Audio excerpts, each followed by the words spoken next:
EM Daobaisa बर'खौ इउपिपिएलनि मावथिफोरा गोजोननाय गैया। इएम दावबायसा बर'खौ फैगौ बिटिसि बिसायख'थियाव बिजाथि नांला होननानै खुद्रिदों। আহি থকা ইলেকশনত যাতে আমার দাওবৈসার জায়গাত বেলেগ ক্যান্ডিডেট নমোনিত করে বা নির্বাচিত করে, কারণ আমি বহুত দিনের পৰা ইউপিপিএলৰ হয় ওয়ার্কার করি আমি রোডে বৰষুণে ইমানখিনি কষ্ট কৰি আহিও আমি যেহেতু যিখিনি কাম পাব রেসপন্স পাব লাগে সেইখিনি পোৱা নাই, বহুত আমি ভুক্তভোগী। मा जादों इएम दावबायसा बर'नि सायाव 32 नं भेरगाव बियाबाव इउपिपिएल दोलो आरो रायजो राजाफोरा मानो दावबायसा बर'खौ फैगौ बिटिसि बिसायख'थियाव बिजाथि लुगैयाखै?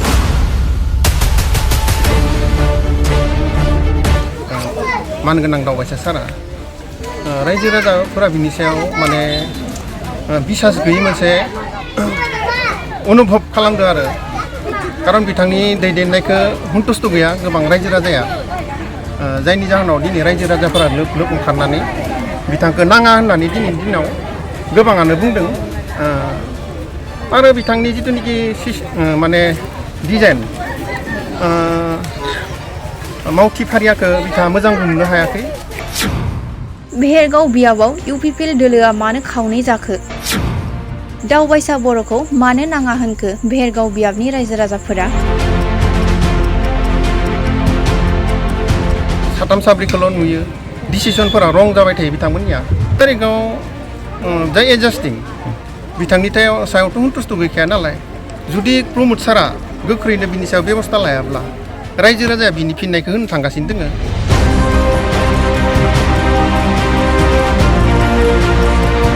भेरगाव जिल्ला इउपिपिएलनि 32 नं भेरगाव बियाबाव इएम दावबायसा बर'खौ फैगौ बिटिसि बिसायख'थियाव बिजाथि नांला होननानै खुद्रिदों बियाबनि इउपिपिएल दोलोनि गोबां बिबानगिरि आरो मददगिरि रायजो राजाफोरा। प्रेजेन्ट कैंडिडेट दावबायसा बर' बिथांखौ जोङो आगोलाव 2020 बहुत सापर्ट खालामबाय, बिनि थाखाय जोङो बहुत खस्थ' खालामबाय, सान हरदों, बिनि थाखाय नांबाय। दा जोंखौ जेनेबा जा गोदान दा माने जिफोर गोदान जयनिं जादों बिसोरखौ लानानै दा जों दा गोजाम जायफोरा माने आगोलाव माने जोङो खस्थ' खालामदों बेफोरखौ दा बियो नाङा हेन जोंखौ माने गारना दोननानै गोदानफोरदों बियो माने मावबाय थादों खामानिखौ। बिनिखायनो जों सानदों बिथाङा मावाखै नङा, बहुत आधा खामानि मावदों, खिन्थु जों बिनि बेबहारनि थाखाय जों जेनेबा बेखौ सोलायथायनायखौ जों नागिरदों।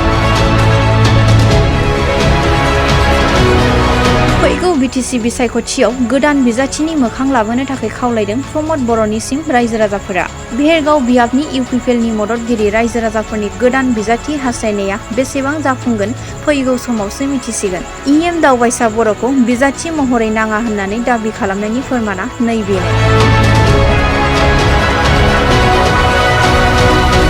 সকলো ৰাইজলৈ নমস্কাৰ। আজি ভাৰত স্বাধীনতা দিৱসৰ কাৰণে সকলো ৰাইজলৈ শুভেচ্ছা জনালোঁ। আমার বিটিআর প্রমোদ ছাৰকো আমার ফালৰ পৰা স্বাধীনতাৰ অশেষ ধন্যবাদ জনাইছোঁ, শুভকামনা জনাইছোঁ।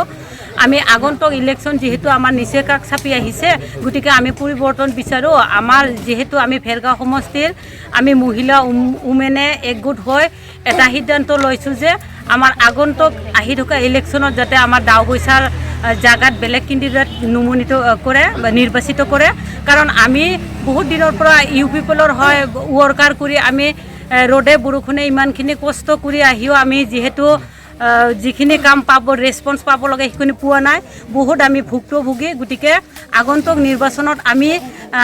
আমার ভেৰগাঁও সমষ্টিৰ হয় ক্যান্ডিডেট আমি চেঞ্জ কৰাটো বিচাৰিছোঁ, কাৰণ যিখিনি আমি ওয়ার্কার হয় রেসপন্স পাব লাগে সেইখিনি আমি একেবাৰে পোৱা নাই। সেইকাৰণে আমাক এতিয়া নতুন ক্যান্ডিডেট লাগে, সেইটো প্ৰমোদ ছাৰেলৈ আমি অনুৰোধ জনালোঁ। ধন্যবাদ। नमस्कार, खुलुमनाय थाबाय गासैनिसिमबो। जोङो बेयाव जमा जादों गासिबो जोंनि गासै इउपिपिएल पार्टिनिनो मानसि गासिबो सोद्रोमा गासिबो। ओमफ्राय जोङो दा माने सोलायनायनि थाखाय सासे जोंनि कैंडिडेटखौ सोलायनायनि थाखाय जोङो दा बेयाव जमा जादों गासिबो। जोंनो दा माने जोंनि दा प्रेजेन्ट कैंडिडेट दावबायसा बर' बिथांखौ जोङो आगोलाव 2020 बहुत सापर्ट खालामबाय, बिनि थाखाय जोङो बहुत खस्थ' खालामबाय, सान हरदों, बिनि थाखाय नांबाय। दा जोंखौ जेनेबा जा गोदान दा माने जिफोर गोदान जयनिं जादों बिसोरखौ लानानै दा जों दा गोजाम जायफोरा माने आगोलाव माने जोङो खस्थ' खालामदों बेफोरखौ दा बियो नाङा हेन जोंखौ माने गारना दोननानै गोदानफोरदों बियो माने मावबाय थादों खामानिखौ बेनिखायनो जों सानदों बिथाङा मावाखै नङा बहुद आधा खामानि मावदों खिन्थु जों बिनि बेबहारनि थाखाय जों जेनेबा बेखौ सोलायथायनायखौ जों नागिरदों बेनिखायनो जोङो दा बे भेरगावनाव 32 नं भेरगाव समस्थियाव जोङो दावबायसानि जायगायाव जाहाथे बेलेग सासे माने केन्डिडेट होयो बिनि थाखाय जों प्रमद सारनिसिम आर'ज थाबाय बेखौनो बुंनानै जोङो गासैबो बेयाव ज' जानायफ्रा बेखौनो प्रमद सारनियाव आर'ज गाबो धन्यबाद। আমার আজি ইয়াতে গোট খোৱাৰ এটা উদ্দেশ্য বাধ্যতামূলক উদ্দেশ্য যিটো নেকি গোট খালোঁ আমাৰ যিটো ভেৰগাঁও 32 নং সমষ্টিৰ যিজন বিধায়ক তেখেতৰ নীতি আদৰ্শ আমাৰ সমষ্টিবাসীয়ে